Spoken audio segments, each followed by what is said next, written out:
दोस्तों, हिंदी रीडिंग में चीफ की दावत जो हमारी कहानी है उसका आज दूसरा हिस्सा आपके साथ शेयर कर रही हूँ। भीष्म साहनी की बहुत मशहूर ये कहानी है। मिस्टर श्यामनाथ सिगरेट मुंह में रखे फिर अधखुली आंखों से माँ की ओर देखने लगे और माँ के कपड़ों की सोचने लगे। श्यामनाथ हर बात में तरतीब चाहते थे। घर का सब संचालन इंतज़ाम उनके अपने हाथ में था। खूटियाँ कमरों में कहाँ लगाई जाएं, बिस्तर कहाँ बिछे, किस रंग के पर्दे लगाए जाएं, श्रीमती यानी बेगम कौन सी साड़ी पहने, मेज़ किस साइज़ की हो। श्यामनाथ को चिंता फिक्र थी कि अगर चीफ का साक्षात यानी रूबरू बनफ़से नफीस माँ से सामना हो, साक्षात माँ से हो गया तो कहीं लज्जित शर्मिंदा नहीं होना पड़े। माँ को सिर से पाँव तक देखते हुए बोले, तुम सफ़ेद कमीज़ और सफ़ेद शलवार पहन लो माँ, पहन के आओ तो ज़रा देखूं। माँ धीरे से उठीं और अपनी कोठरी में कपड़े पहनने चली गईं। ये माँ का झमेला ही रहेगा। उन्होंने फिर अंग्रेज़ी में अपनी स्त्री का मतलब है बीवी, औरत, लिटरल मीनिंग है औरत लेकिन बीवी के लिए भी इस्तेमाल होता है, स्त्री से कहा, कोई ढंग की बात हो तो भी कोई कहे। अगर कहीं कोई उल्टी सीधी बात हो गई, चीफ को बुरा लगा तो सारा मज़ा जाता रहेगा। माँ सफ़ेद कमीज़ और सफ़ेद सलवार पहनकर बाहर निकलीं। छोटा सा कद, सफ़ेद कपड़ों में लिपटा, छोटा सा सूखा हुआ शरीर, जिस्म, धुंधली आंखें, केवल सिर के आधे झड़े हुए बाल पल्ले की ओट में छिप पाए थे। पहले से कुछ ही कम कुरूप यानी बदसूरत नज़र आ रही थी। चलो ठीक है, कोई चूड़ियाँ वूड़ियाँ हो तो वो भी पहन लो, कोई हर्ज नहीं। चूड़ियाँ कहाँ से लाऊं बेटा, तुम तो जानते हो सब जेवर तुम्हारी पढ़ाई में बिक गए।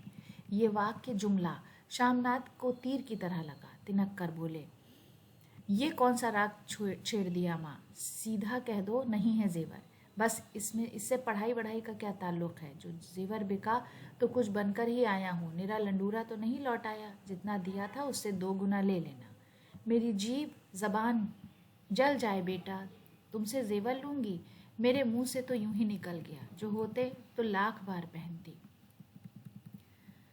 5:30 बज चुके थे। अभी मिस्टर श्यामनाथ को खुद भी नहा धोकर तैयार होना था। श्रीमती कब की अपने कमरे में जा चुकी थीं। श्यामनाथ जाते हुए एक बार फिर माँ को हिदायत करते गए, माँ रोज़ की तरह गुमसुम बन के नहीं बैठी रहना।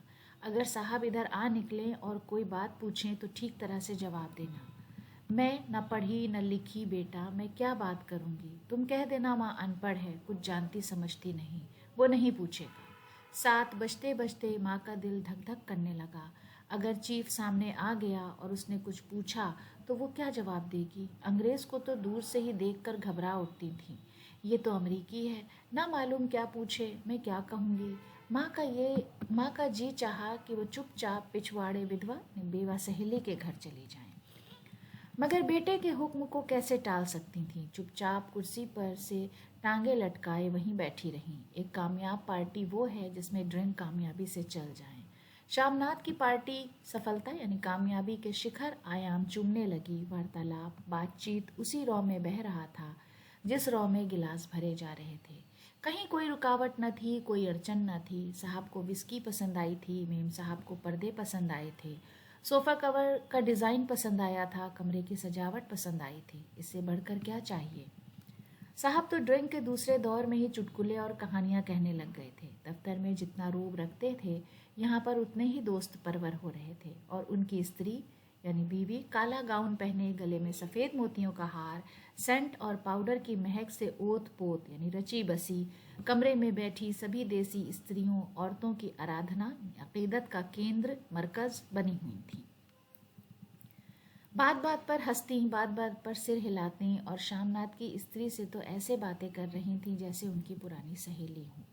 और इसी रो में पीते पिलाते 10:30 बज गए। वक्त गुजरते पता ही ना चला।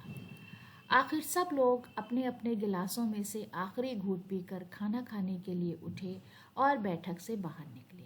आगे आगे श्यामनाथ रास्ता दिखाते हुए, पीछे चीफ और दूसरे मेहमान।